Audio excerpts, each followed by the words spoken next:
आओ परमेश्वर के वचन की ओर चले और बाइबल से उत्पत्ति का पुस्तक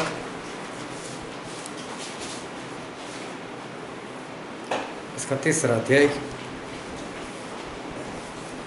उत्पत्ति 3 और 9 से लेकर 21 पद तक। उत्पत्ति 3 9 से 21। तब यहोवा परमेश्वर ने पुकार कर आदम से पूछा, तू कहाँ है? उसने कहा, मैं तेरा शब्द बारी में सुनकर डर गया, क्योंकि मैं नंगा था इसीलिए छिप गया। उसने कहा, किसने तुझे बताया कि तू नंगा है? जिस वृक्ष का फल खाने को मैंने तुझे मना किया था, क्या तूने उसका फल खाया है? आदम ने कहा, जिस स्त्री को तूने मेरे संग रहने को दिया है, उसी ने उस वृक्ष का फल मुझे दिया और मैंने खाया। तो यहोवा परमेश्वर ने स्त्री से कहा, तूने यह क्या किया है? स्त्री ने कहा, सर्प ने मुझे बहका दिया, तब मैंने खाया। तब यहोवा परमेश्वर ने सबसे कहा, तूने जो यह किया है, इसीलिए तू सब घरेलू पशुओं और सब बनेले पशुओं से अधिक शापित है। तू पेट के बल चला करेगा और जीवन भर मिट्टी चाटता रहेगा।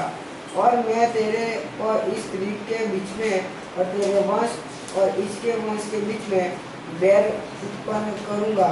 वह तेरे सिर को कुचल डालेगा और तो उसकी एड़ी को डसेगा।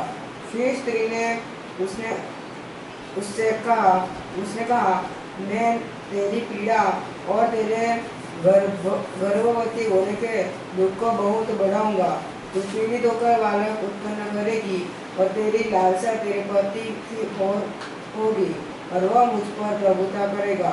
वो तुझ पर प्रभुता करेगा। और आदम से उसने कहा, तूने जो अपनी पत्नी की बात सुनी और जिस वृक्ष के फल के विषय में मैं तुझे आज्ञा दी थी कि तू उसे न खाना, उसको तूने खाया है, इसीलिए भूमि तेरे कारण शापित है। तू उसकी उपज जीवन भर दुख के साथ खाया करेगा और वह तेरे लिए कांटे और उटकड़ारे उगाएगी। और तू खेत की उपज खाएगा और अपने माथे के पसीने की रोटी खाया करेगा और अंत में मिट्टी में मिल जाएगा, क्योंकि तू उसी में से निकाला गया है। तो मिट्टी तो है और मिट्टी में फिर मिल जाएगा। आदम ने अपनी पत्नी का नाम हवा रखा, क्योंकि जितने मनुष्य जीवित है उन सब की आदि माता वही हुई। यहोवा परमेश्वर ने आदम और उसकी पत्नी के लिए चमड़े के अंगरखी बनाकर उनको पहना दिया। परमेश्वर पिता का वचन हमारे बहुत ही आशीषित है और परमेश्वर पिता का वचन सच्चा है। और बाइबल में लिखा है, यदि तू सच्चाई को जानेगा तो सच्चाई तुझे आज़ाद करेगी। बहुत ध्यान से आज एक बार फिर परमेश्वर के वचन को सुनते रहना, ताकि परमेश्वर जो बातचीत करने के लिए जा रहे वो हम समझ सके, ग्रहण कर सके और आने वाले दिनों में उसके अनुसार चलकर हम परमेश्वर की आशीष के वारिस जो है वो हम बन सके। एक बार एक पति पत्नी के लिए मुझे प्रार्थना के लिए जाना हुआ और जब मैं वहाँ पर प्रार्थना के लिए गया तब मुझे पता चला कि उनकी शादी को 8 साल हो गए और 8 साल में उनको एक भी औलाद नहीं थी। और इस कारण से वो लोग परेशान थे। काफ़ी दवाई उन्होंने करवाई और जो कुछ भी वो करवाना चाहते थे वो सब कुछ जादू टोना वगैरह इधर उधर जाना, धागा ताबीज ये वो सब कुछ करवाया, लेकिन 8 साल तक उनको कुछ भी नहीं हुआ। और 8 साल के बाद प्रार्थना के जरिए परमेश्वर ने उनके जीवन में वो एक चमत्कार जो है एक चमत्कार किया। कई बार मैंने ऐसा देखा है, एक कपल तो था जिनको शादी के 20 साल हो गए थे। 20 साल में उन लोगों ने क्या क्या नहीं किया होगा, बहुत कुछ उन्होंने किया, लेकिन 20 साल तक उनको औलाद नहीं। जब वो परमेश्वर के पास आए, मसीह में आए, उनके लिए प्रार्थना हुई और तब जाकर उनको परमेश्वर ने औलाद दी और उनको एक के बाद एक 3 बच्चे उनको हुए। तो बहुत मेहनत करने के बाद, बहुत जगह पर जाने के बाद, काफ़ी दवाई लेने के बाद भी इनके जीवन में जो चमत्कार या तो जो बच्चा होना चाहिए वो नहीं हुआ था। एक बार एक परिवार में जाना हुआ और वहाँ पर एक भाई साहब जो थे वो पिछले कई सालों से बीमार थे, बहुत सालों से बीमार थे और बस बेड के ऊपर पड़े रहना, ना हिल सकते थे ना चल सकते थे, मुश्किल से जीवन बिताते थे और रहते थे भी 3री मंजिल के ऊपर। अब 3री मंजिल के ऊपर रहते थे, वहाँ से नीचे बेड से नीचे नहीं उतर सकते थे, तो 3री मंजिल से क्या नीचे उतरना। कई सालों से उन्होंने बाहर की दुनिया जो है वो नहीं देखी थी और उनके घर जाना हुआ, बहुत दवाई करवा चुके थे, अभी भी दवाई चल ही रही थी। और जब उनके पास गए, कुछ वचन सुनाए, उनके लिए प्रार्थना हुई और परमेश्वर ने उनके जीवन में उसी वक्त चमत्कार किया और वो भाई साहब को उठाया गया। मैंने बोला आप उठने का प्रयत्न करो, उठने का प्रयत्न किया, वो उठ सके। उसके बाद मैंने बोला आप नीचे उतर कर चलने का प्रयत्न करो और वो चलने भी लगे। फिर मैंने उनको बोला कि सीढ़ियाँ चढ़ कर देखो, क्योंकि उनके ऊपर टेरेस था। तो मैं बोला देखो टेरेस पर जाकर देखो, वो टेरेस पर भी जाकर आए। फिर वो नीचे भी उतरने लगे। मैंने बोला नीचे क्यों उतरते हो? तो बोलते वो भी देख लेता हूँ। ठीक है देख लो। पूरी 3 मंजिल नीचे उतर गए और बाजार तक चल कर आए वो। तो एक अद्भुत चमत्कार जो है वो उनके जीवन में परमेश्वर ने किया। लेकिन बरसों तक उन्होंने बहुत दवाई करवाई थी, लेकिन तब ऐसी बात उनके जीवन में जो होनी चाहिए थी वो नहीं हुई थी। जब प्रभु यीशु इस धरती पर थे तो एक बार वो किसी के घर में प्रचार कर रहे थे और जब प्रभु यीशु प्रचार कर रहे थे तो ऐसा हुआ कि उसका जो छप्पर था, छत जो थी वो तोड़कर कुछ लोगों ने एक लकवा वाले को खाट के ऊपर ही नीचे उतार दिया प्रभु यीशु के कमरे में। कारण ये था कि बाहर भीड़ बहुत थी और उन लोगों ने पहले भीड़ में जाने का प्रयत्न किया, किसी ने आगे नहीं जाने दिया और ये चाहते थे कि हम किसी भी तरह से प्रभु यीशु के पास पहुंच जाए। तो जब वो नहीं पहुंच पाए तो पूरा घूमकर घर के पिछवाड़े चले गए वो लोग और वहाँ से किसी तरह से ये खाट जो है पूरी ऊपर चढ़ा दी, छप्पर को मतलब छत को तोड़ दिया और छत को तोड़कर इस इंसान को इन लोगों ने प्रभु यीशु के पास नीचे उतार दिया। और तब प्रभु यीशु जो है वो इस इंसान को देखकर बोले उठ और तेरी जो खाट है वो खाट उठाकर चल। और देखो तुरंत चंगाई। अभी देखो कितने विश्वास से ये लोग प्रभु यीशु के पास इसको लेकर आए थे। तो अभी तक इन लोगों ने उसकी चंगाई के लिए क्या नहीं किया होगा। उस वक्त जो भी दवाई मिलती होगी, जो भी वैद्य हकीम होंगे, जो भी डॉक्टर लोग होंगे उनके पास जाते होंगे, जो भी उनकी समझ में आता होगा वो सब कुछ उन्होंने किया होगा। हो सकता है जादू टोना भी करवाया, जो भी है, लेकिन मुझे नहीं लगता ये लोग बैठे रहे हो। जब प्रभु यीशु के पास आकर इतना काम करते हो तो लोग बैठे नहीं रहे होंगे।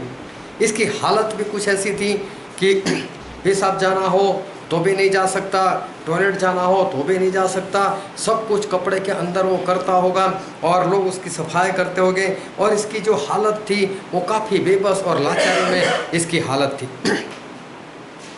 बहुत ही भयानक सी इस इंसान की जो हालत थी। मालूम नहीं कितने साल जो है वो ऐसे बीत गए होंगे, लेकिन एक बार जब प्रभु यीशु के पास लेकर आए तो बस चुटकी में चंगाई।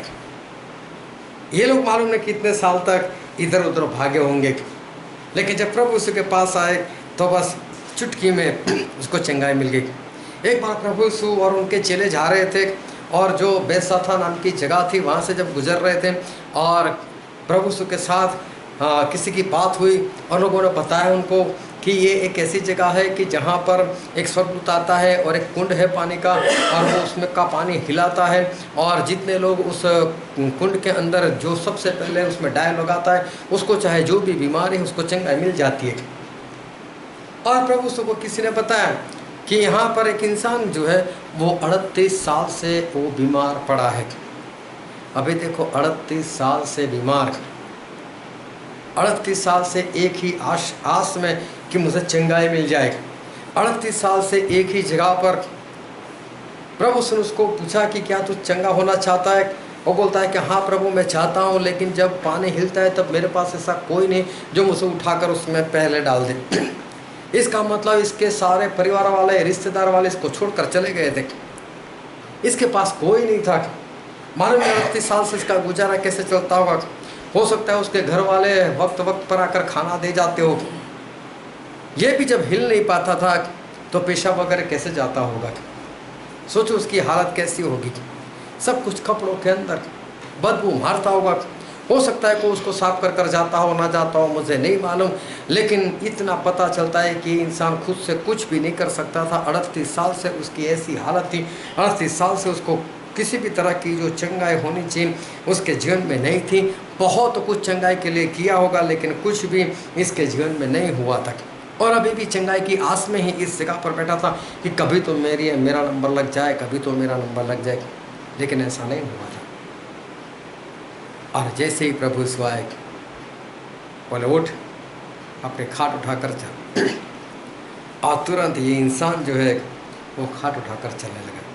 एक चुटकी का काम बस। लेकिन वो तो 38 साल से ऐसी हालत में पड़ा था, जबकि चंगाई को चाहिए थी सिर्फ एक पल का वक्त, सिर्फ एक पल का वक्त चाहिए था चंगाई को। लेकिन 38 साल से वो पल इसके जीवन में नहीं आया था। वो तो 38 साल से इसी तरह से भुगत रहा था।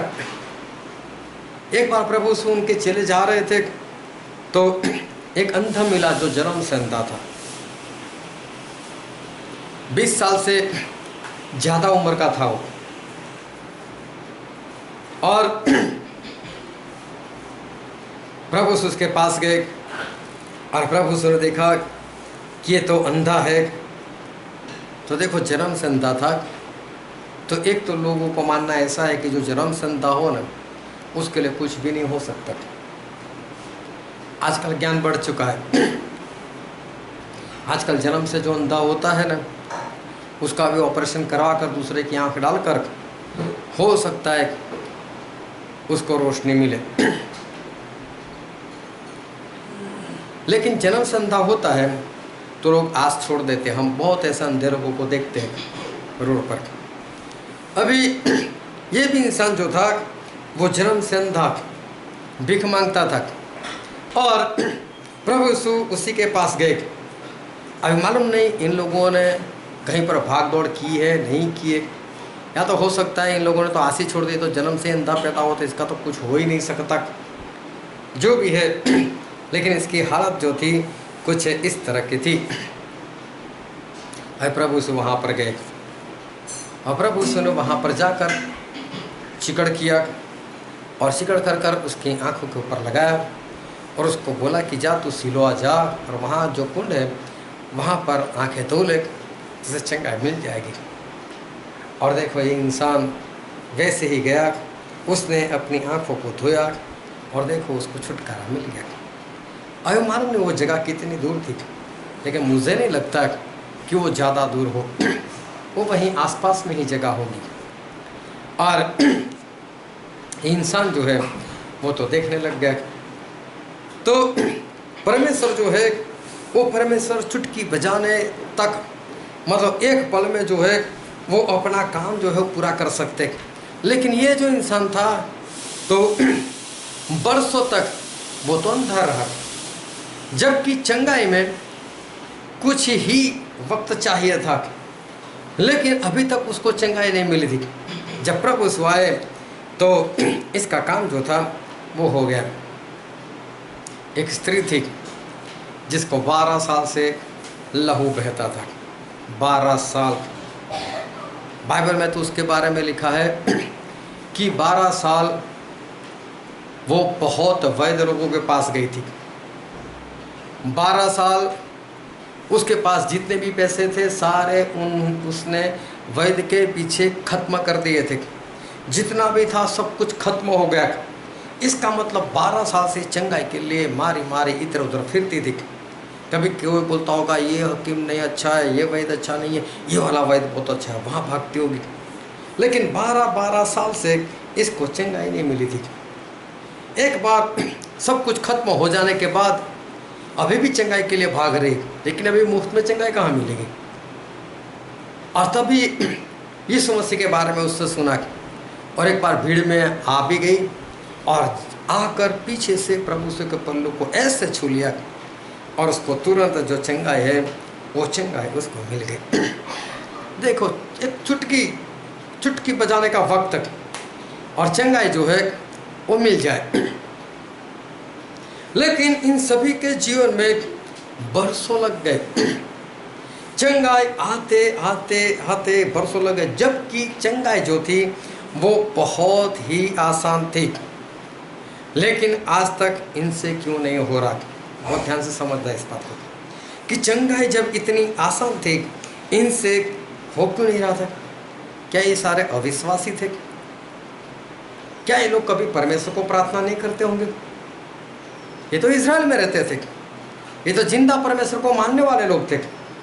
इनको मालूम था कि पुराने नियम में भी परमेश्वर ने कितने बड़े बड़े काम किए। नामान कोड़े को चुटकी में चंगाई मिल गई थी। तो इसका मतलब ये लोग जानते थे कि हमारे परमेश्वर कैसे है, वो चंगाई दे सकते। क्या ये लोग विश्वास नहीं करते होंगे? क्या ये लोग प्रार्थना जो है वो प्रार्थना नहीं करते होंगे? जब वो लकवा वाला उसको लेकर लोग आते हैं प्रभु यीशु के पास, वो छप्पर तोड़कर वो ऊपर से नीचे उतारते हैं, उनके काम से ही पता चल जाता है कि इनको विश्वास था। उनके काम से ही पता चल, जो इतनी भीड़ देखकर वापस उस घर के पीछे चले जाए, किसी भी तरह से छप्पर के ऊपर चले जाए, किसी भी तरह से उस छप्पर को तोड़कर अंदर उतार दे। किसी के घर का छप्पर तोड़ देना तो फिर बना कर भी देना पड़ेगा। लेकिन इनका विश्वास था, इसलिए इन लोगों ने सब काम किया। तो ऐसा तो नहीं है कि इन लोगों का विश्वास जो है वो विश्वास इनका नहीं था, ऐसा नहीं था। वो 12 साल से जिसको लहू बह रहा है उसको विश्वास था, बस एक बार मैं प्रभु यीशु का कपड़ा भी छू लूँ तो भी मुझे चंगाई मिल जाएगी। तो आई भीड़ में, किसी भी तरह से प्रभु यीशु के पास पहुंच ही गई, छू भी लिया, उसको चंगाई भी मिल गई। तो विश्वास तो जो था वो तो इस स्त्री का भी था। 38 साल के बीमार रहे, प्रभु से जब ऐसा कहा कि मैं हिल नहीं सकता, मेरे पास ऐसा कोई नहीं जो मुझे उठाकर उस पानी के अंदर डाल सके और मैं खुद गिर नहीं सकता, लेकिन फिर भी जब प्रभु से ने कहा कि तू अपने खाट उठाकर चल, तो उसने प्रयत्न तो किया नहीं। इसका मतलब विश्वास तो इसको भी था, हिलाव कर कर तो देखने दो। दूसरा होता अगर विश्वास हो जाता है सब होता, तुझे इतना पता नहीं चलता, मैं मना कर रहा हूँ कि मैं हिल नहीं सकता, मैं कैसे चलने वाला हूँ, चल जाए यहाँ से। फोकट में दिमाग खराब करने के लिए आता है मुझे। मतलब इसको विश्वास था, तभी तो उसने काम किया। जन्म से था। अभी देखो उसके ऊपर चिकड़ लगाकर प्रभु से बोलते जाओ सिलोआ के कुंड में जाकर धो दे। अभी धोने से क्या होने वाला है? आज तक कोई कुछ नहीं कर पाया, लेकिन इसको विश्वास था तब गया ना। तो विश्वास तो इन सभी लोगों को था। ऐसा नहीं है कि इनमें से कोई भी अविश्वासी हो, लेकिन फिर भी इनके जीवन में काम नहीं हुआ था। वर्षों से ये लोग ऐसी ही अवस्था में ये लोग जीते थे। आशा तो बड़ा राजा था और आशा को पैर में दर्द हो गया। उसको पैर में दर्द हो गया तो उसने 3 साल तक दवाई करवाई। 3 साल, और 3 साल दवाई करवाने के बाद भी आशा को चंगाई नहीं मिली। और आशा आखिर में मर गया उस दर्द के अंदर, जबकि हमारे परमेश्वर जो है वो तो ये काम भी जो है वो कर सकते थे। लेकिन आशा ने 3 साल तक दवाई करवाई, लेकिन कुछ भी नहीं हुआ। और हम बाइबल में पढ़ते हैं दूसरा इतिहास, उसका 16वां अध्याय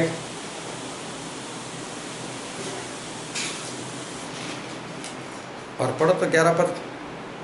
आदि से लेकर अंत तक आशा के काम यहूदा और इज़राइल के राजाओं के वृत्तांत में लिखे हैं। और अपने राज्य के 39वें वर्ष में बराबर पढ़ो। नहीं, अपने राज्य के है। 39वें वर्ष में आशा को पांव का रोग हुआ और वह रोग अत्यंत बढ़ गया। तो अभी उसने रोगी होकर यहोवा की नहीं वैद्यों की शरण ली। हाँ, और आगे अंत में आशा अपने राजा के 41वें वर्ष में मर गया। अभी बहुत ध्यान समझना कि 39 वर्ष में वो राज कर रहा था, उसके 39वें वर्ष में इसको पैरों में दर्द हुआ। 39, 40, 41 3 साल तक इसकी दवाई चली, लेकिन 3 साल तक वो परमेश्वर के पास नहीं आया। ऐसा स्पष्ट लिखा है यहाँ पर। 3 साल तक वो परमेश्वर के पास नहीं आया, दवाई करवाता रहा और दवाई करवाता रहा, आखिर में वो मर गए। इसका दूसरा मतलब ये होता है कि अगर वो दवाई नहीं करवाता और सिर्फ परमेश्वर के पास आता तो अभी उसका दर्द चला जाता। लेकिन इससे 2 उल्टे काम किए। एक तो दवाई करवाई और दूसरा उल्टा काम उसने किया कि परमेश्वर के पास नहीं गया, परमेश्वर की शरण इसने नहीं ली। बहुत ध्यान से समझना कि मैं ये नहीं कहना चाहता कि दवाई से चंगाई नहीं मिलती। दवाई से भी चंगाई मिलती है, और दवाई तो क्या, जादू टोना से भी चंगाई मिल जाती है। मुझसे उससे कोई भी लेना देना जो है वो नहीं है। मैं कभी भी दवाई के चक्कर में और जादू टोना के चक्कर में मैं नहीं फंसता। ना ही मैं कभी लोगों को ऐसी सलाह देता हूँ कि आप डॉक्टर के पास जाओ या आप कुछ और करवाओ। मैं तो एक ही बात बोलता हूँ कि डॉक्टर के पास भी जाने की ज़रूरत नहीं है, सिर्फ परमेश्वर के पास जाओ, वो सर्वशक्तिमान है, तो सब कुछ कर ही सकते हैं। डॉक्टर के पास भी जाने की ज़रूरत नहीं। लेकिन जो जाते हैं उनके पीछे में जाता भी नहीं कि क्यों जाते हो कहने के लिए। जो जाता है तो जाने दो, मुझे उससे भी कोई लेना देना नहीं। जो जाता है मैं उसको मना भी नहीं करता कि क्यों जाते हो। हाँ, मुझे कोई पूछे तो मैं कभी ऐसी सलाह नहीं देता कि डॉक्टर का सहारा लो। मैं तो यही बोलता हूँ कि परमेश्वर जो है, जो सर्वशक्तिमान है, बस उनके ही पास जाओ। दवाई से भी लोग चंगे हो सकते हैं, जादू टोना से भी चंगे हो सकते हैं, लेकिन मैं उनकी बात नहीं करना चाहता। वो चीज़ कुछ और है। मैं तो इतना चाहता हूँ कि मेरे परमेश्वर सर्वशक्तिमान है और मेरे परमेश्वर जो है वो सब कुछ जो है वो कर ही सकते। एक बहन हमारे वडोदरा ही शहर की, जब मैं काफ़ी छोटा था और उस वक्त परमेश्वर के एक दास आए थे फतेहगंज के अंदर, जहाँ आज ब्रिज के नीचे जो पेट्रोल पंप है वहाँ पर पहले ग्राउंड हुआ करता था, और वहाँ पर उनकी 5 दिन की मीटिंग चली थी। और 5 दिन की मीटिंग चली थी, और उस जो दास आया था उनका नाम था साधु किशन सिंह, और वो साधु सुंदर सिंह जो पंजाब में हो गए उनके भांजे थे वो, और उनकी बहन शांता कौर, ये दोनों वहाँ पर आए हुए थे।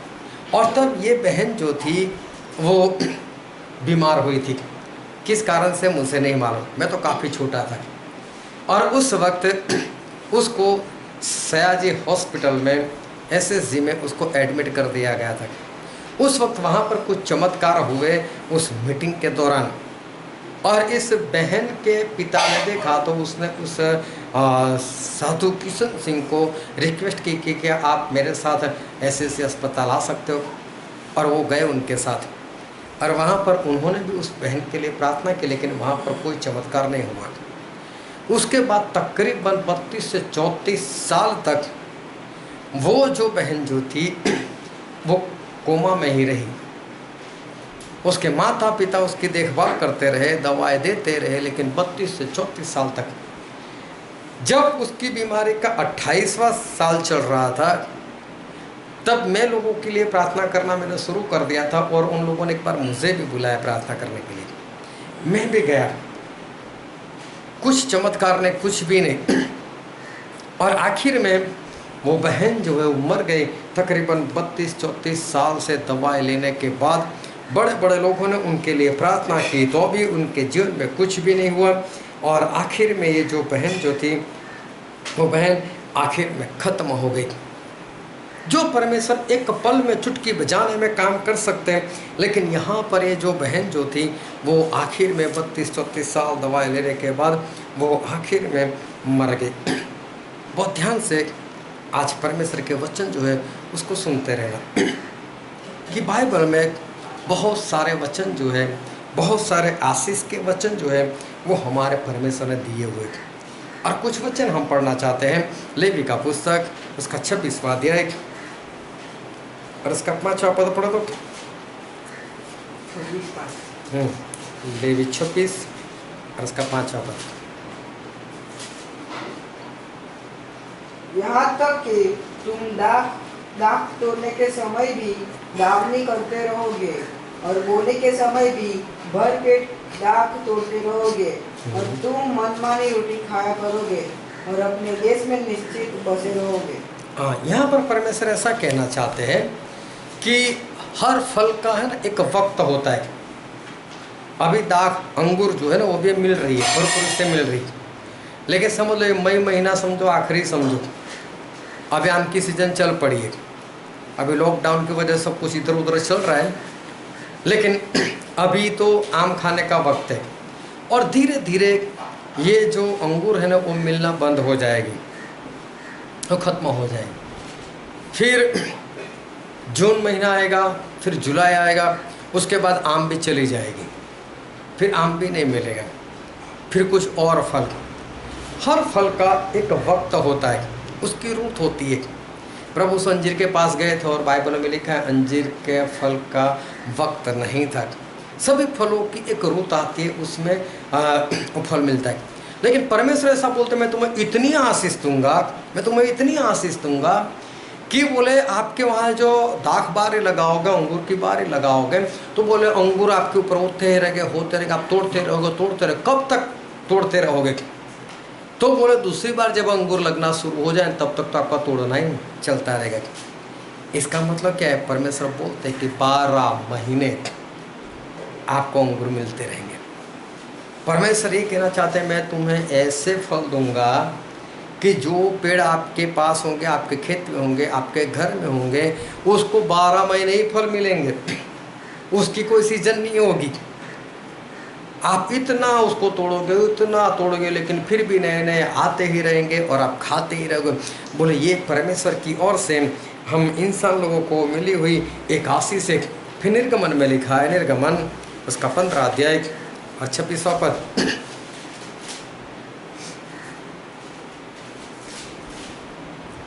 यदि तो अपने परमेश्वर यहोवा का वचन तन मन से सुने और जो उसकी दृष्टि में ठीक है वही करे और उसकी आज्ञा पर कान लगाए और उसकी सब विधियों को माने, तो जितने रोग मैंने मिस्रियों पर भेजे हैं उनमें से एक भी तुझ पर न भेजूंगा। हाँ, परमेश्वर तो ऐसा कहते हैं कि जो मिस्री के ऊपर बीमारियां आई थी उसमें से एक भी बीमारी तेरे ऊपर नहीं आएगी। और आगे क्या लिखा है? क्योंकि मैं तुम्हारा चंगा करने वाला यहोवा, क्योंकि मैं तुम्हारा चंगा करने वाला परमेश्वर, मतलब मैं तुम्हें चंगाई दूंगा। बोले हमारे परमेश्वर ये कहना चाहते मैं तुझे चंगाई दूंगा, मैं तुझे आशीष दूंगा, कोई भी बीमारी मैं तेरे ऊपर नहीं आने दूंगा। देखो ये परमेश्वर की और आशीष का वचन जो है वो हमने पढ़ा। फिर हम पढ़ते हैं व्यवस्था विवरण में, व्यवस्था विवरण उसका 28वां अध्याय और उसका 8वां पद।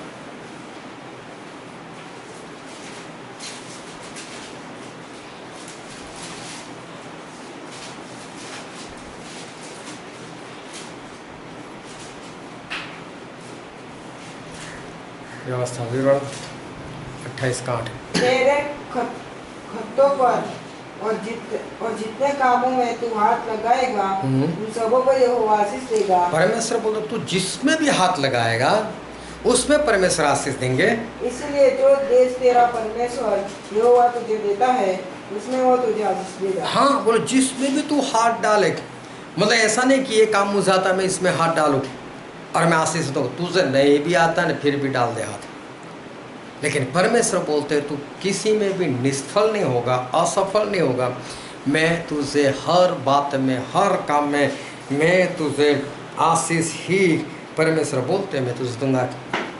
कोई फल की रुत नहीं, 12 महीने फल लगते ही रहेंगे, परमेश्वर बोल रहे हैं, परमेश्वर बोलते जितनी बीमारियां मिस्रियों के ऊपर आई थी मैं कोई भी तेरे ऊपर नहीं आने दूंगा, मैं तो तेरा चंगा करने वाला परमेश्वर हूँ। यहाँ पर अभी जो हमने पढ़ा वहाँ भी परमेश्वर बोलते जिसमें भी हाथ डालेगा सभी में सफलता निष्फलता तेरे अंदर आएगी नहीं, असफलता तुझे छुएगी नहीं।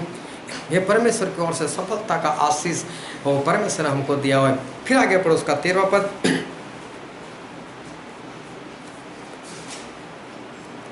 और यहोवा तुझको पूंछ नहीं किंतु सिर ही ठहराएगा, और तू नीचे नहीं परंतु ऊपर ही रहेगा।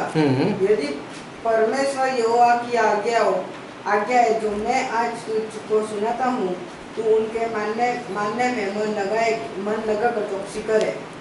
और जिन वचनों की 12वां पद।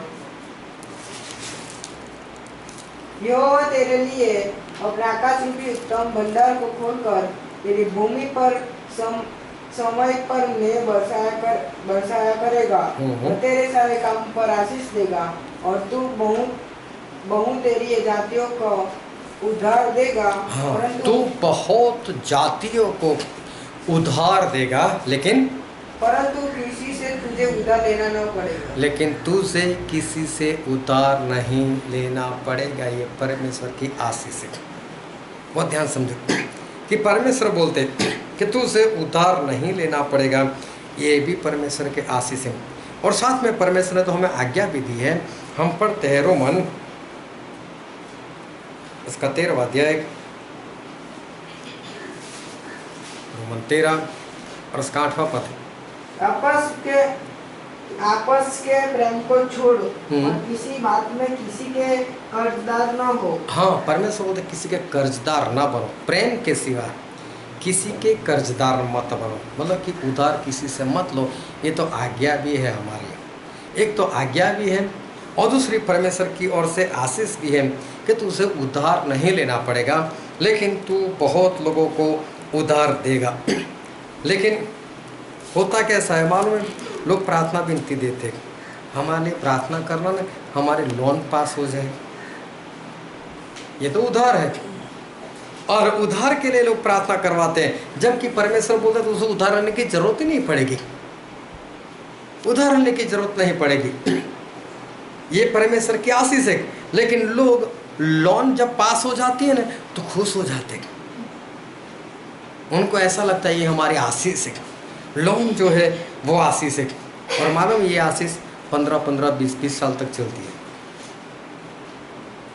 15-15, 20-20 साल तक हर महीने पहली तारीख या 10वीं तारीख जो भी दी होती है इंस्टॉलमेंट की, और हर महीने ये जो इंस्टॉलमेंट की तारीख आती है, इंसान को ये परमेश्वर की आशीष याद आती है। हाँ प्रभु आपका धन्यवाद, और प्रभु मैं तो मर जाऊँ न तब तक इंस्टॉलमेंट की आशीष देते ही रहना। करता है कोई ऐसी प्रार्थना? जब लोन पास हो जाती है तब आशीष लगती है, जब इंस्टॉलमेंट भरने का आता है तब पता चलता है ये तो आशीष नहीं, ये तो चिंता का विषय है, ये तो हर महीने हमको देना पड़ता है। कोई भी इंस्टॉलमेंट के लिए प्रार्थना नहीं करता, हाँ प्रभु आपकी आशीष है और मुझे ऐसी आशीष दो कि मैं मरते दम तक इंस्टॉलमेंट भरता ही रहूँ, ऐसा कोई भी परमेश्वर से नहीं मांगता। आशीष के वचन सिर्फ बाइबल में दिखते हैं, लेकिन रियल लाइफ में ये आशीष के वचन जो है वो किसी के भी जीवन में जो है वो देखने को नहीं मिलता है। ये आशीष के वचन सिर्फ बाइबल में हमको देखने को मिलता है। कारोबार करने वाला जिसका खुद का कारोबार है 16-16 घंटे 20-20 घंटे मेहनत करता है, 16-16 घंटे 20-20 घंटे वो मेहनत करता है, और फिर बोलते हुए परमेश्वर की बहुत आशीष है, बहुत परमेश्वर काम देते हैं, परमेश्वर मुझे बहुत काम देते हैं, मुझे बहुत काम जो है वो मुझे मिलता है। अरे तेरे से तो मजदूर अच्छा है, 8 घंटा काम करता है और चैन की नींद सो जाता है, तुझे तो चैन की नींद जो है वो चैन की नींद भी तेरे अंदर तो नहीं मिलती। जॉब वाला देखो बातें करता है, जाने दो ना ओवर टाइम ही नहीं मिलता, घर का गुजारा कैसे करे, 8-8, 10-10 घंटे की जॉब उसको कम पड़ती है, उतनी कमाई में उसका घर नहीं चलता। तो उसे कितनी कमाई करनी है? 12 घंटे, 14 घंटे, 16 घंटे। लोग जो है उसको ज़्यादा काम करना होता है, ज़्यादा काम वो लोग करते हैं, लेकिन फिर भी जो गुजारा होना चाहिए वो गुजारा दिखाई नहीं देता। परमेश्वर की आशीष सिर्फ परमेश्वर के वचन के अंदर जैसे लिखी हुई ऐसा हमें दिखता है, लेकिन सही में जो आशीष लोगों के जीवन में दिखनी चाहिए वो नहीं दिखती। एक बच्चा, हाँ, बच्चे सही में परमेश्वर की आशीष है, क्योंकि बाइबल में लिखा है बच्चा परमेश्वर का दिया हुआ एक धन है। बच्चा जो है परमेश्वर का दिया हुआ धन, ये किसी को नहीं चाहिए। नहीं, परमेश्वर ये नहीं चाहिए, ये आशीष नहीं चाहिए। अब ये आशीष नहीं चाहिए तो क्या परमेश्वर उसको दूसरी आशीष देंगे? जिसको बच्चे नहीं चाहिए, परमेश्वर का धन नहीं चाहिए, तो परमेश्वर उसको दूसरा धन क्यों दे? ये तो निकम्मा है, इसको मैं क्यों दूं धन? जब मेरे धन को इनकार कर रहा है तो उसको मैं दूसरा धन जो है वो दूसरा धन मैं क्यों दूं? जब सुलेमान ने परमेश्वर से ज्ञान मांगा तो जो नहीं मांगा था ना वो भी परमेश्वर ने दे दिया। ये बच्चे वाले आशीष नहीं, परमेश्वर ये हमको नहीं चाहिए। तो परमेश्वर उसको दूसरी आशीष जो है वो दूसरी आशीष कैसे दे? और मैंने तो देखा है जिनके पास सिर्फ एक ही बच्चा है वो एक बच्चे को भी नहीं संभाल पाते। एक बच्चा जो है, एक बच्चा भी उनसे संभाला नहीं जा रहा। स्कूल में रखने के लिए जाओ, फिर लेने के लिए जाओ, फिर ट्यूशन रखने के लिए जाओ, फिर वहाँ लेने के लिए जाओ, फिर घर में आके खुद सिखाओ। और अभी कोरोना में तो बहुत लोगों को पता चल गया होगा, एक ही बच्चा खेले तो किसके साथ? और अच्छा होता एक बच्चा और होता तो कम से कम साथ में खेलते तो सही, अब पता चलता होगा। लेकिन ये वाली जो आशीष है वो आशीष उनको चाहिए नहीं। और फिर क्या होता है, कभी स्कूल में लेने के लिए जाओ, रखने के लिए जाओ, ट्यूशन, ये फी भरो वो भरो, और फिर माता पिता के अंदर भी चिड़चिड़ापन आ जाता है। बोले क्या बच्चा पैदा किया है कि उसके नौकर हम बन चुके। जो बच्चे की आशीष नहीं चाहते उनका जीवन जो है वो ऐसा हो जाता है। जब कभी पति की कमाई से गुजारा नहीं होता तो फिर पत्नी बोलती है जब गुजारा नहीं होता तो मेरे साथ शादी क्यों की? तब तो उसको भी बहुत बढ़िया लगता, तब तो रात को 2-2 बजे तक बातें करती थी। और अभी बोलती है कि मेरे साथ जो है वो शादी क्यों की? तो तुझे नहीं दिखता था उस वक्त कितनी कमाई कर रहा है वो? लेकिन तब नहीं देखा। और अभी उसको ये सारी बातें जो है वो दिखाई देती है कि मेरा पति जो है वो कमाई तो नहीं कर रहा है। क्यों? बाइबल में लिखी हुई ये सारी जो आशीष है वो आज लोगों के जीवन में नहीं दिखाई देती। परमेश्वर तो बोलते तो उसे उधार नहीं लेना पड़ेगा। परमेश्वर बोलते तेरे ऊपर बीमारी नहीं आएगी। परमेश्वर बोलते तेरे फल जो है आते ही रहेंगे, आते ही रहेंगे। लेकिन ये सारी जो आशीष है वो बाइबल के सिवा आज बाहर जो है वो हमको क्यों नहीं दिख रही? अब ये सारे आशीष दिख नहीं रही, उसमें से एक और विपत्ति आ गई, कोरोना। कमाई पहले से ही कम थी, उसमें से अभी 2 महीने से घर में बैठे हुए, अभी कमाई पूर्ण रीति से बंद हो गई। अभी जो कुछ पैसे किसी भी तरह से बचा कर रखे थे बस उसको खर्च करना है। अभी कमाई की बात नहीं है, बस अभी जो घर में भरा बस उसको निकाल कर खाओ। कमाई तो हो नहीं रही, और उसमें से भी जो है भरा हुआ उसको निकाल कर खाओ। अभी इंसान भी ऐसा होता है कि है तो निकाल कर खाओ, उसमें कौन सी बड़ी बात है? आपने इकट्ठा क्यों किया था? वैसे ही दिन के लिए होता है। एक बार एक लड़की, उसका पेट्रोल खत्म हो गया, एक्टिवा लेकर जा रही थी, कड़ी धूप, पेट्रोल पंप भी 5 किलोमीटर की दूरी पर।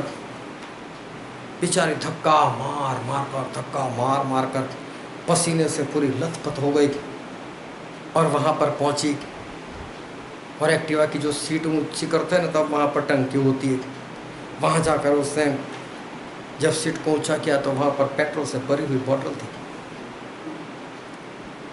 वो पूछता है, उसको देख कर पता चल गया। बोले कितना चल कर? बोले 5 किलोमीटर चल कर आए। 5 किलोमीटर?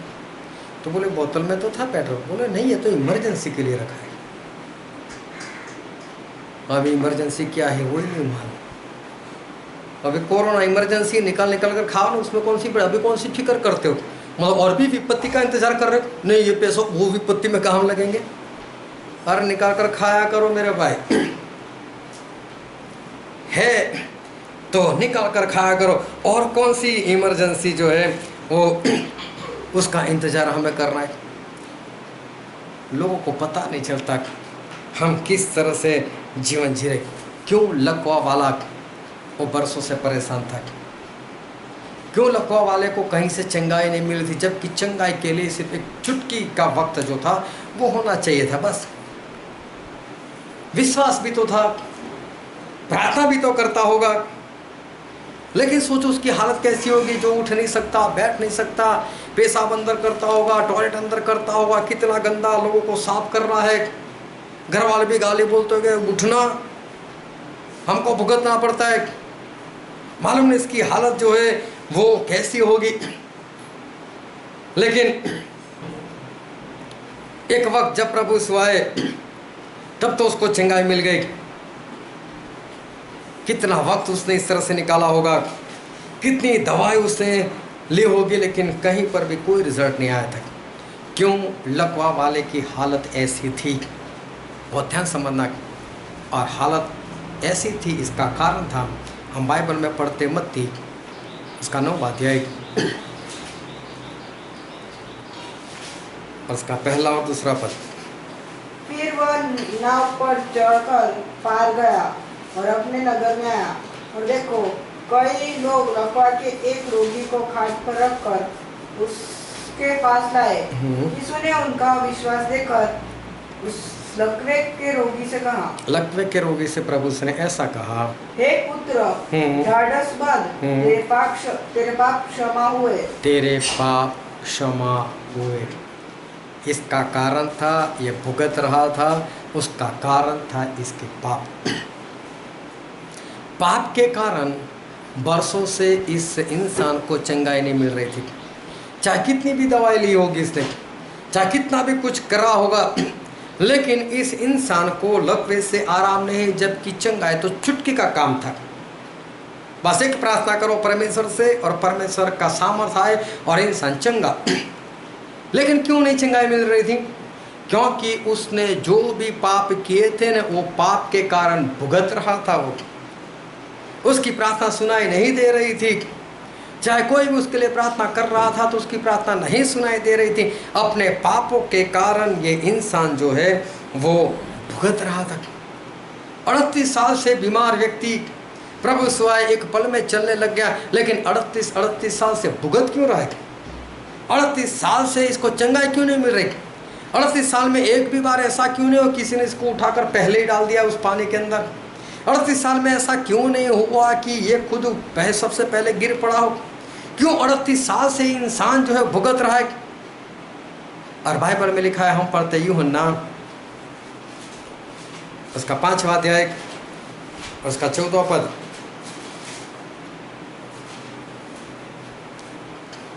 इन बातों के बाद वह यीशु को मंदिर में मिला। यीशु ने उससे कहा, देख तू चंगा हो गया है, फिर से पाप मत करना, ऐसा न हो कि इससे कोई भारी विपत्ति तुझ पर आ पड़े। प्रभु ने उसके मिलकर कहा, देख तू चंगा हो चुका है, अब से पाप मत करना, कहीं इससे ज़्यादा विपत्ति तुझ पर ना पड़े। इसका मतलब 38 साल से बीमार व्यक्ति भी अपने पापों के कारण भुगत रहा था। पापों के कारण 38 साल से भुगत रहा था, वरना चंगाई तो एक चुटकी का काम था। लेकिन फिर भी 38 साल से इसको चंगाई नहीं मिल रही थी। बहुत प्रयत्न करने के बाद भी इसको नहीं मिले। आशा राजा तो परमेश्वर के पास आया ही नहीं। 3 साल तक उसने बहुत मेहनत की। ये तो चलो किसी भी तरह से परमेश्वर के पास आए तो इनको चंगाई मिल गई, लेकिन आशा तो परमेश्वर के पास आया ही नहीं। वो तो ख़त्म ही होगा 3 साल के बाद। वो ध्यान समझना। उसका भी पाप था, और पापों में वो जब परमेश्वर के पास नहीं आया तो आखिर में वो तो खत्म ही हो गया। अंधा, बरसों से अंधा क्यों था? और उसका भी कारण था। हम बाइबल में पढ़ते हैं यूहन्ना उसका 9वां अध्याय और उसका 34वां पद। उन्होंने उसको उत्तर दिया, तू तो बिल्कुल पापों में जन्मा है, तू हमें क्या सिखाता है? हाँ, बोलेगा तू तो पूरा पापों में जन्मा है। बोले इसका भी पाप था जिसके कारण वो भुगत रहा था। बहुत ध्यान समझना, पाप जड़ है। जब तक आपके जीवन से पाप खत्म नहीं होगा न, परमेश्वर की जो आशीष जो एक चुटकी में मिल जाती है वो आपके पास नहीं आएगी। पाप जो है वो ऐसी जड़ है जो आपके जीवन में परमेश्वर की आशीष को रोक लेती है। वो आपके जीवन में परमेश्वर की आशीष जो है वो नहीं आने देती। जब प्रभु उस रखवा वाले को कहा कि मेरे बेटे ढाढ़स बांध, हिम्मत रख, मैं तेरे पापों को क्षमा करता हूँ, तो वहाँ जो फरीसी लोग खड़े थे वो फरीसी लोग मन में सोचने लगे। हम बाइबल में पढ़ते मत्ती उसका 9वां अध्याय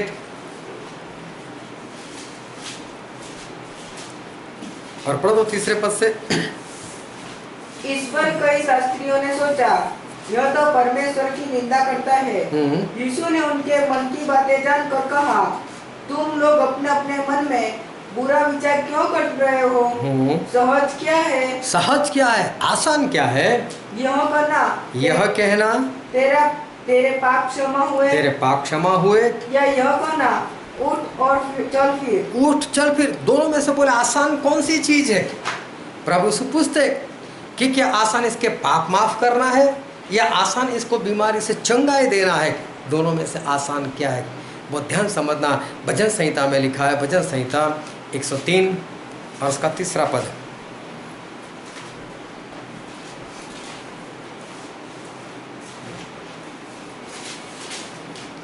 वही तो तेरे सब अधर्म को क्षमा करता है। परमेश्वर तेरे सारे अधर्म को, मतलब तेरे सारे पापों को क्षमा करते हैं और तेरे सब रोगों को चंगा करता है। और तेरे सब रोगों को चंगा करते हैं। लेकिन पहले क्या लिखा है? पापों की क्षमा। फिर लिखा है रोगों से चंगाई। जब तक पापों से क्षमा नहीं तब तक रोगों से मुक्ति नहीं। बहुत ध्यान समझना, जब तक पापों की क्षमा नहीं तब तक परमेश्वर की ओर से जो चुटकी में चंगाई मिलती है वो नहीं मिलने वाली। दवाई करवाते रहो, हो सकता है 2 साल में, 4 साल में, 6 साल में कभी दवाई से आपको चंगाई मिल जाए। हो सकता है जादू टोना करवाते रहो, हो सकता है कहीं उसमें से चंगाई मिल जाए और कभी मर भी जाओ, कुछ भी ठिकाना नहीं उसका। एक भी इंसान मुझे ऐसा दिखाओ जो ऐसा बोले कि मैंने फलाने डॉक्टर की दवाई ली और मेरा ब्लड प्रेशर जो हमेशा के लिए नॉर्मल हो गया, मैं ये जादू टोना करवाने वाले के पास गया और मेरा डायबिटीज़ हमेशा के लिए नॉर्मल हो गया, अब मुझे दवाई की ज़रूरत नहीं। मैं इसके पास गया, ये वैद्य के पास गया और मैंने उसकी दवाई ली और मेरा थायराइड जो है हमेशा के लिए चला गया। एक भी नहीं। ये मर जाए तब तक दवाई लेते ही रहते, जबकि परमेश्वर के लिए सिर्फ चुटकी का काम है। क्यों इनको चंगाई नहीं मिलती? क्यों इतनी मेहनत करते? क्योंकि परमेश्वर के पास नहीं आते। ऐसा नहीं इनको विश्वास नहीं, ऐसा नहीं ये लोग प्रार्थना नहीं करते, मसीह को मानने वाले इसलिए करते सब। लेकिन पापों की क्षमा जब तक नहीं मिलेगी तब तक इनके जीवन में परमेश्वर की ओर से जो आशीष आने वाली वो गलती से भी नहीं आएगी। प्रभु से इनको पूछा, आसान है क्या पापों की क्षमा देना, या इसको ये बोलना कि उठ और चल फिर जाओ किसी भी बीमार के लिए प्रार्थना करने के लिए जाना? जब तक वो अपने पाप को कबूल नहीं करेगा और जब तक आप उसके पापों की क्षमा नहीं मांगोगे, परमेश्वर पापों की क्षमा नहीं देंगे, वो नहीं उठने वाला। चाहे कितना भी जोर से चिल्लाओ, ए शैतान भाग यहाँ से, ये निकल वो निकल, कुछ भी करो ना, नहीं निकलेगा वो। क्योंकि पहले पापों की क्षमा पहले ही चाहिए। ये प्रभु से स्पष्ट लिखा है, वो तेरे सारे अधर्म के कामों की क्षमा करता है और तेरे सारे रोगों से चंगाई देता है। प्रभु से फरीसी से पूछा, क्या आसान है? तो आसान जो था वो प्रभु से पहले कर दिया। पहले पापों की क्षमा। 38 साल से बीमार को बोला कि देख अब पाप मत करना, इसका मतलब वहाँ पर लिखा नहीं, लेकिन प्रभु से पहले उसको पाप की क्षमा दे दी थी, तभी तो उठकर चल पाया वो। तो पापों की क्षमा मेन है। जब तक वो नहीं होता तब तक परमेश्वर की ओर से जो हमें मिलना चाहिए वो हमें नहीं मिलता। इसलिए पहले पापों की क्षमा, फिर परमेश्वर की ओर से जो आशीष है वो आशीष इंसान को वो मिल सकती है। कोरोना के कारण अभी ऐसा एक न्यूज़ आया कि इजराइल वालों ने दवाई ढूंढ ली, इजराइल वालों ने वैक्सीन बना ली। इजराइल में ऐसा हुआ और इंडिया में लोग खुश हो गए, दवाई आ गई। जैसे इजराइल वालों ने उसके लिए ना बनाई, आप भी प्लेन में भेजता हूँ तेरे लिए। हाँ, पैसा कमाई कर लेंगे वो लोग भी, बहुत मात्रा में बनाकर सभी देश को भेजेंगे, बेचेंगे। लेकिन पहले तो अपने देश को देखेंगे। उनके देश में भी काफ़ी केस है, पहले उनको देखेंगे, पहले उनको चंगाई देंगे, फिर जाकर जो बचेगा तब वो बाहर जाकर जो है वो दवाई देंगे। लेकिन तब तक कितने मर जाएंगे क्या मालूम, तब तक कितने भुगतेंगे क्या मालूम। तो वो ध्यान से जो है वो परमेश्वर के वचन वो सुनते रहना। दवाई से चंगाई है, मैं मना नहीं करता, लेकिन वो कब आपके पास आए और उसके बाद दूसरी बार कब बीमारी भी आ जाए कुछ कहा नहीं जा सकता। लेकिन परमेश्वर में तो वो सामर्थ्य है, वो तो बोलते हैं कि जो बीमारी मिस्र में आई थी उसमें से तेरे पर मैं आने ही नहीं दूंगा। ये परमेश्वर की आशीष है। वो तो मना करते हैं, मैं तो तेरे ऊपर आने ही नहीं दूंगा। जो वचन आज हमने पढ़ा था वहाँ पर आदम जो हवा दोनों का जब परमेश्वर ने सृजन किया था और उनके जीवन में जब पाप आया, उससे पहले उनके जीवन में शांति थी, उनके जीवन में आराम था, उनके जीवन में आनंद था। आदम और हवा को काम तो बहुत था, लेकिन फिर भी उनके जीवन में शांति थी, उनके जीवन में आराम था, क्योंकि परमेश्वर की समानता में थे, परमेश्वर के स्वरूप में थे, परमेश्वर का सामर्थ्य उनके अंदर काम कर रहा था। इसलिए सारे काम उनके लिए बहुत आसान थे। लेकिन जैसे ही पाप आया तो जो वचन हमने पढ़ा था वहाँ पर ऐसा लिखा है, हम पढ़ते हैं उसका 15 पद, उत्पत्ति 3:15। और मैं तेरे और इस स्त्री के बीच में और तेरे वंश और इसके वंश के बीच में बैर उत्पन्न करूंगा, वह तेरे सिर को कुचल डालेगा और तू उसकी एड़ी को डसेगा। हाँ, परमेश्वर ने बोला अब शैतान और इंसान के बीच में बैर। अब बोले शैतान मतलब सांप जो है वो इसकी एड़ी को डसेगा और इंसान जो है उसको कुचल डालेगा। ये हमेशा के लिए बैर हो गया शैतान के साथ। अब शैतान के साथ लड़ते रहो।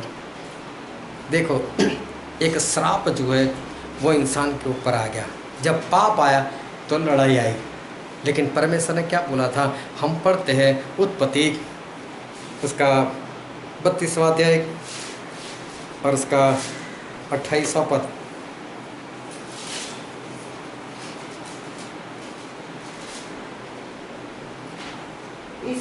उसने कहा तेरा नाम अब याकूब नहीं परंतु इज़राइल होगा। तेरा नाम अब से इज़राइल होगा। और इज़राइल का मतलब होता है जिसके लिए परमेश्वर युद्ध करते हैं, वो जिसके लिए परमेश्वर युद्ध करते हैं। ये परमेश्वर की आशीष है। अगर पाप में रहो तो परमेश्वर बोलते शैतान के साथ लड़ता ही रहना, लड़ते ही रहना। मतलब आज ये बीमारी, कल दूसरी बीमारी, कल तीसरी बीमारी, दवाई लेते ही रहना, चंगाई मिलती रहेगी, दूसरी दवाई, दूसरी बीमारी, तीसरी दवाई, तीसरी बीमारी, बस चलता रहेगा, तो लड़ते ही रहना। लेकिन परमेश्वर में होगा तो परमेश्वर क्या बोलते, तेरी लड़ाई मैं लड़ूंगा, अब से मैं लड़ूंगा। और निर्गमन में लिखा है उसका 14वां अध्याय और उसका 14वां पद। और इस देश के निवासियों नहीं, निर्गमन 14 और 14।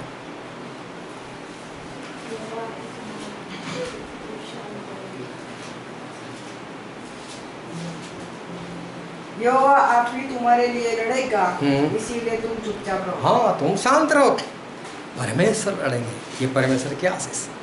परमेश्वर में हो आपको नहीं लड़ना पड़ेगा, शैतान आपका कुछ नहीं कर पाएगा, परमेश्वर डायरेक्ट उसके साथ लड़ेंगे। परमेश्वर में नहीं, पाप में जीवन आपका, तो परमेश्वर बोलते फिर तू लड़ते रहना। देखना दोनों में अंतर। पाप में हो आपको लड़ाई लड़नी है, अगर परमेश्वर में हो तो आपकी लड़ाई परमेश्वर जो है वो परमेश्वर लड़ेंगे। फिर पढ़ो तो उसका 16वां पद जो हमने वचन पढ़ा था, उत्पत्ति 3 और उसका 16वां पद। फिर स्त्री ने उसने कहा, मैं तेरी पीड़ा और तेरे गर्भवती होने के दुख को बहुत बढ़ाऊंगा। तू पीड़ित होकर बालक उत्पन्न करेगी और तेरी ललचा तेरे पति की ओर होगी और वह तुझ पर प्रभुता करेगा। हाँ, परमेश्वर बोलते हैं कि बच्चे जनने का जो दुख है वो मैं बहुत ऐसे बढ़ाऊंगा।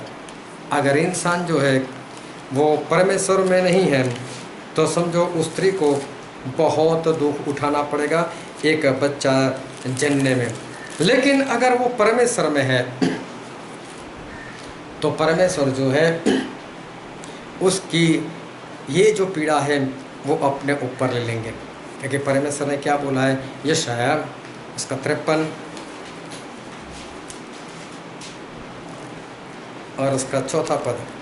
निश्चय उसने हमारे रोगों को सह लिया और हमारे ही दुखों को उठा लिया, तो भी हमने उसे परमेश्वर का मारा कूटा और दुर्दशा में पड़ा हुआ समझा। हाँ, उन्होंने हमारा दुख जो है वो उठा लिया है, हमारे परमेश्वर ने हमारा दुख उठा लिया है। तो अगर मसीह में होंगे तो ये जो गर्भवती होने की जो पीड़ा है वो पीड़ा उसको नहीं लगेगी। लेकिन पाप में जीवन है तो ये पीड़ा उसको लगेगी। फिर जो वचन हमने पढ़ा था उत्पत्ति उसका 3रा अध्याय और पढ़ो तो 17, 18, 19 पद। और आदम से उसने कहा, तूने जो अपनी पत्नी की बात सुनी और जिस वृक्ष के फल के विषय में मैंने तुझे आज्ञा दी थी कि तू उसे न खाना, उसको तूने खाया है। हाँ। इसलिए भूमि तेरे कारण शापित है। हाँ, तू उसके ऊपर जीवन भर दुख के साथ खाया करेगा। परमेश्वर बोलते अब तू खाएगा तो सही, लेकिन दुख के साथ, मतलब मेहनत ज़्यादा करनी पड़ेगी। फिर और वह तेरे लिए कांटे और ऊंट कटारे उगाएगी। हाँ, तू चाहे गेहूं लगा चाहे चावल लगा, लेकिन कांटे तो अपने आप उगा देगी वो। और तू खेत की उपज खाएगा। हाँ और अपने माथे के पसीने की रोटी खाया करेगा। हाँ, तो पसीना पाएगा, मतलब तुझे बहुत मेहनत करनी पड़ेगी जो पहले नहीं थी, लेकिन अब तुझे बहुत मेहनत करनी पड़ेगी। और अंत में मिट्टी में मिल जाएगा। और अंत में मिट्टी में मिल जाएगा। बहुत ध्यान समझो कि अब तू पाप में है इसलिए तेरे जीवन में शांति नहीं रहेगी। लेकिन यूहन्ना में लिखा है, यूहन्ना उसका 14वां अध्याय और उसका 27वां पद। मैं तुम्हें शांति दिए जाता हूँ, अपनी शांति तुम्हें देता हूँ। जैसे संसार देता है मैं तुम्हें नहीं देता। तुम्हारा मन व्याकुल न हो। परमेश्वर प्रभु से ऐसा कहते हैं, मैं तुम्हें अपनी शांति देता हूँ। अगर पाप में जीवन तो अशांति से भरा जीवन, लेकिन परमेश्वर में आ गए तो परमेश्वर बोलते मैं मेरी शांति तुम्हें दूंगा। पाप जो है ना वो सारे ऐसे परिश्रम की, श्रापित जीवन की वो जड़ है। क्यों उस बीमार व्यक्ति को उसको चंगाई नहीं मिल रही थी, लकवे वाले को? क्योंकि पाप था। प्रभु उसने पाप माफ किया तो चुटकी में सब काम हो गया। क्यों 38 साल से उसको चंगाई नहीं मिल रही थी? प्रभु उसने उसके पाप को क्षमा किया, तुरंत उसको चंगाई मिल गई। क्यों आशा राजा 3-3 साल तक दवाई करवाता रहा, आखिर में मर गया? क्योंकि परमेश्वर के पास नहीं आया, पाप की क्षमा उससे नहीं पाई। तो वो ध्यान से परमेश्वर के वचन को सुनते रहो कि आपके जीवन में आई हुई विपत्तियां, बीमारियां, अशांति, ये सभी की जड़ क्या है? पाप। ये सभी का हल जो है वो सिर्फ चुटकी बजाने में है, बस इतना ही वक्त और आपकी सारी समस्या खत्म। लेकिन कब? जब आप पाप से आज़ाद हो जाओगे ना। तो अगर पाप में जीवन जियोगे, करवाते रहो दवाई, हो सकता है चंगाई मिले, हो सकता है नहा भी मिले, लेकिन चंगाई का मतलब ये नहीं कि कभी दूसरी बीमारी नहीं आएगी, फिर दूसरी आ जाएगी, फिर तीसरी आ जाएगी, फिर चौथी आ जाएगी, एक के बाद। और आप लोगों को बोलते भी रहो ये डॉक्टर बहुत अच्छा है, वहाँ जाते तो हमारी बीमारी चली ही जाती। लेकिन दूसरी आती किसको बताएं, उसके बाद तीसरी भी आती किसको बताएं। दवाई के ऊपर जीवन, ये कोई आशीष वाला जीवन नहीं है। तो परमेश्वर ने आशीष तो लिखी हुई है, देने के लिए ही लिखी हुई है, लेकिन पाप में रहोगे तो जो काम चुटकी में होना चाहिए नहीं होगा। पाप में जीवन मतलब 16-16 घंटा 20-20 घंटे काम करते रहो, मेरा खुद का कारोबार करना पड़ता है, जागना पड़ता है, ये वो, और फिर भी घर का गुजारा मुश्किल से होगा। लेकिन पाप से बाहर आ जाओगे तो परमेश्वर बोलते मैं तुम्हें शांति देता हूँ, तुम्हें शांति मिलेगी। अब कैसे जीवन जीना वो आपके हाथ में। पाप में रहो तो श्रापित रहो और पापों की क्षमा पालो, परमेश्वर के लहू से, प्रभु से के लहू से शुद्ध हो जाओ, तो सारे काम जो है वो आपके आसान हो जाएंगे। अगर आप जीवन में परिश्रम करना नहीं चाहते, परिश्रम का मतलब होता है जिस काम के लिए जितना श्रम करना चाहिए उससे ज़्यादा। बुखार आता है तो सिर्फ एक गोली में बुखार चला जाना चाहिए, लेकिन आपको एक बुखार के लिए 3-3 दिन 10-10 दिन तक और रिपोर्ट भी निकलवाने के लिए जाता है, तो ये श्रापित जीवन है। एक गोली लो और बुखार चला जाए, ये भी श्रापित जीवन है, क्योंकि आपको उसके पास जाना पड़ा, आपको पैसे खर्च करने पड़े। ये सब मुफ्त में है हमारे लिए। प्रभु उसके कोड़े खाने से हमको चंगाई मिल चुकी है। लेकिन पाप में रहोगे तो दुनिया के साथ लड़ना पड़ेगा, शैतान के साथ लड़ना पड़ेगा, लड़ाई आपकी है। लेकिन परमेश्वर में आ जाओगे तो परमेश्वर बोलते हैं मैं लड़ूंगा। और इसलिए जिसमें भी आप हाथ डालते उसमें सफलता प्राप्त नहीं करते, क्योंकि पाप में जीवन अगर सफलता चाहते हो तो फिर पापों से मुक्त हो जाओ, परमेश्वर की आज्ञाकारी करने लग जाओ, जो भी बाइबल में लिखा है वैसे जीवन जियो, तो आपका परिश्रम खत्म हो जाएगा और परमेश्वर की आशीष आपको मिल जाएगी। आओ हम हमारे आंखों को बंद करें और हमारे मस्तकों को प्रभु से आगे झुकाए, जो राजाओं के राजा है, जो प्रभु के प्रभु है, जो कभी नहीं बदलते। मेरे प्रियो, ये वक्त है कि हम अपने आप को जांचें, हम अपने आप को परखें। क्या मेरा जीवन श्राप में भरा है कि मैं सही में आशीषित हूँ? शैतान तो आपको बोलेगा तेरे पास पैसा है, तेरे पास घर है, तेरे पास गाड़ी है, तो आशीषित है, लेकिन धोखे में मत रहना। वचन से देखो, अपने आप को जांचो, क्या सही में आप आशीषित हो? जो काम परमेश्वर एक चुटकी में कर सकते, क्या वो काम आपके जीवन में चुटकी में होता है या लंबे अरसे के बाद होता है? 38-38 साल, 12-12 साल, वर्षों तक भुगतने के बाद होता है। अगर ऐसे हो रहा है तो आप श्रापित हो। अश्रापित इसलिए हो क्योंकि अंदर पाप है, और पाप में होगे तो आशा राजा की तरह मर जाओगे, चाहे कितनी भी दवाई करो। और इसलिए मैं कहता हूँ आज प्रभु से के पास आ जाओ, अपने पापों से शुद्ध हो जाओ, और देखो परमेश्वर आपके काम चुटकी में कर देंगे। ये वचन समझने के लिए, ग्रहण करने के लिए, उसके अनुसार चलने के लिए प्रभु उसी की कृपा हम सभी पर होने पाए। मेरे प्यार